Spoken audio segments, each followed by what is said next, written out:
Melihat badai yang semakin mengamuk dan angin bertiup semakin kencang tak terkendali, seluruh pasukan diperintahkan untuk segera kembali ke markas. Namun, di tengah kepanikan itu, plakat nama besar camp yang terlepas terbawa angin meluncur deras tepat ke arah Song Jae. Sang kapten bertindak sigap. Ia melindungi Song Jae tepat pada waktunya, meski tangannya terluka parah dan harus diistirahatkan sementara waktu karena tidak bisa digerakkan. Kekacauan tak berhenti sampai di situ. Listrik di seluruh wilayah camp pun padam total. Angin kencang bahkan begitu kuat hingga menerbangkan kandang ayam milik mereka, membuat hewan-hewan itu berhamburan kemana-mana dan hilang terbawa badai. Keesokan harinya, pemandangan di sekitar camp sungguh memilukan. Semuanya berantakan, pohon tumbang dan sampah berserakan di mana-mana. Di bagian dapur, kerugian cukup besar. Sebagian besar persediaan makanan terendam air hujan semalam dan tak layak pakai.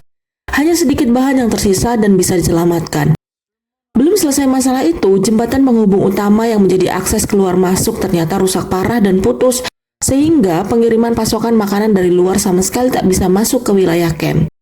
Melihat keadaan semakin kritis, sang komandan mengambil keputusan berat, di mana mereka harus bertahan hidup hanya dengan mengandalkan nasi ransum selama 3 hari ke depan, sambil menunggu akses jalan diperbaiki. Padahal nasi ransum adalah makanan yang paling dibenci dan tak disukai oleh para prajurit. Beban berat kembali jatuh ke pundak Song Jae. Ia harus berjuang meningkatkan kepuasan pasukan hanya bermodalkan makanan kering itu. Jika gagal, karirnya sebagai koki militer akan berakhir di sana. Hari pertama berlalu, para prajurit masih mau memakannya sekedar untuk mengisi perut agar tetap punya tenaga. Namun di hari kedua, keluhan mulai terdengar di mana-mana. Mereka sudah merasa sangat muak, lelah, dan tak selera lagi menyantap makanan itu. Melihat hal itu, Song Jae sangat gelisah. Ia berkeliling mencari sisa bahan apa saja yang masih tersisa di gudang dapur. Ia berharap bisa mengubah makanan hambar itu menjadi sesuatu yang lebih enak. Tiba-tiba, resep otomatis muncul di notifikasi, yaitu masakan ala Spanyol yang membutuhkan 3 jenis bahan pokok dari laut. Song Jae segera bergerak. Ia menemukan keong laut dan udang kecil yang masih tersimpan. Bahan ketiga yang dibutuhkan adalah cumi kering. Satu-satunya stok yang ada adalah pada Sersan 1 yang biasanya menyimpan stok cumi kering. Dan itu adalah barang kesayangan yang sangat ia jaga.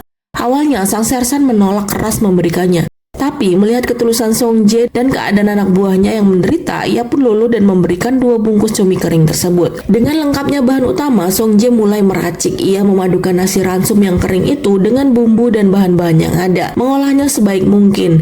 Awalnya, para prajurit ragu dan tak berharap banyak. Namun, begitu suapan pertama masuk ke mulut, ekspresi mereka berubah drastis. Rasanya begitu kaya dan nikmat, seolah-olah mereka diberi makan makanan istimewa, bukan ransum darurat. Sejak saat itu, semangat dan stamina mereka pulih kembali seketika. Karena melihat perubahan tersebut, sang sersan dengan senang hati menyerahkan seluruh stok cumi kering miliknya untuk diolah lebih lanjut. Dan berkat kejadian itu, nama sersan pun otomatis masuk ke dalam daftar teman di fitur Song Jae. Di sisi lain, Komandan Kompi terus berusaha menghubungi Komandan Batalion agar segera mengirimkan bantuan logistik. Namun, Kapten Lee Min-gu yang sangat membenci camp itu diam-diam melakukan manipulasi informasi. Ia melapor bahwa persediaan nasi ransum di camp masih cukup untuk 1 minggu, padahal kenyataannya persediaan itu hanya cukup untuk 3 hari saja. Akibat kebohongan itu, mereka terpaksa harus menunggu pasokan makanan selama 7 hari penuh dalam keadaan kekurangan bahan. Situasi semakin kritis, dapur sudah benar-benar kosong melompong. Yang tersisa hanyalah beras dan beberapa bungkus mie instan saja. Makanan yang disajikan hanya sekedar untuk mengganjal perut tanpa rasa sama sekali. Ketika tak ada bahan tersisa lagi, Song Jae memberanikan diri mengusulkan untuk membuka lemari penyimpanan milik Do Hyun yang sedang cuti. Awalnya mereka takut melanggar aturan, tapi demi kelangsungan hidup, mereka pun membukanya.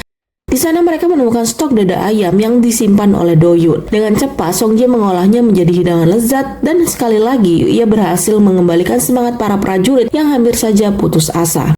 Memasuki hari kelima, suasana di camp mulai tidak kondusif. Ketegangan meningkat, bahkan ada yang bertengkar hebat hanya demi 1 bungkus roti sisa. Keadaan benar-benar semakin memprihatinkan. Sersan tak tega melihat anak buahnya semakin menderita. Ia kemudian memutuskan nekat pergi ke hutan untuk mencari sayuran liar dan bahan tambahan. Sebenarnya sang komandan melarang keras karena sangat berbahaya, mengingat cuaca yang masih tak menentu dan badai bisa datang kembali kapan saja. Namun dengan tekad yang bulat, sang sersan tetap berangkat. Matahari terbenam dan hari semakin gelap. Sersan belum juga kembali. Sang komandan mulai gelisah dan cemas luar biasa. Namun tak lama kemudian terdengar suara sorak-sorai gembira dari arah gerbang. Ternyata sersan sudah kembali dengan selamat membawa 1 tas besar penuh berisi sayuran dan bahan-bahan liar yang berkualitas sangat tinggi yang berhasil ia temukan di pegunungan hutan. Kini giliran Song Jae bekerja. Ia mengolah bahan-bahan segar dan berkualitas itu dengan sangat hati-hati dan teliti. Ia meraciknya menjadi hidangan yang sempurna. Malam itu seluruh pasukan bisa menikmati makanan enak kembali setelah berhari-hari menderita kelaparan dan berebut makanan. Tingkat kepuasan mereka pun kembali naik drastis, membuat Song Jae merasa sangat lega. Setelah makan malam, Song Jae menemui Yerin. Ia menceritakan apa yang ia dengar malam itu di hutan saat Kapten Lee Min-gu berbicara di telepon, yaitu rencana jahat untuk menyingkirkannya. Namun, respon Yerin sangat tenang. Ia menyuruh Song Jae tak perlu khawatir dan memintanya percaya bahwa ia sudah punya cara sendiri untuk mengatasi masalah itu.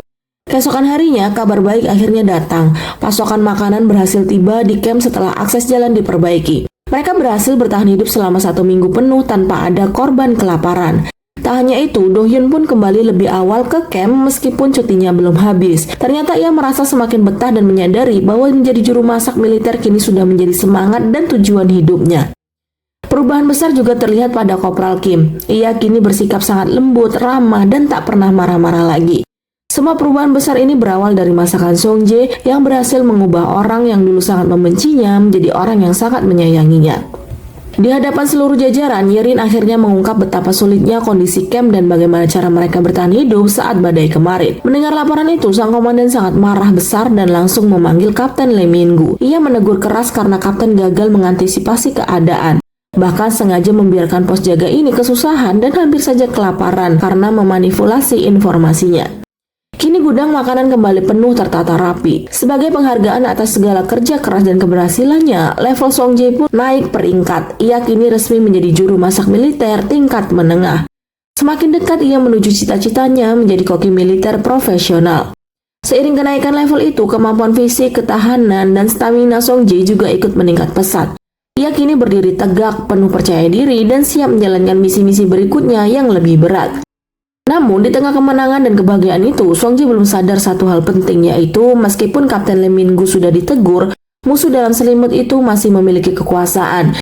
Dan diam-diam, ia sedang merencanakan langkah balasan yang jauh lebih kejam. Apakah kekuatan baru Song Jae cukup untuk melindungi dirinya, atau justru keahliannya itulah yang akan membuatnya menjadi sasaran bahaya berikutnya?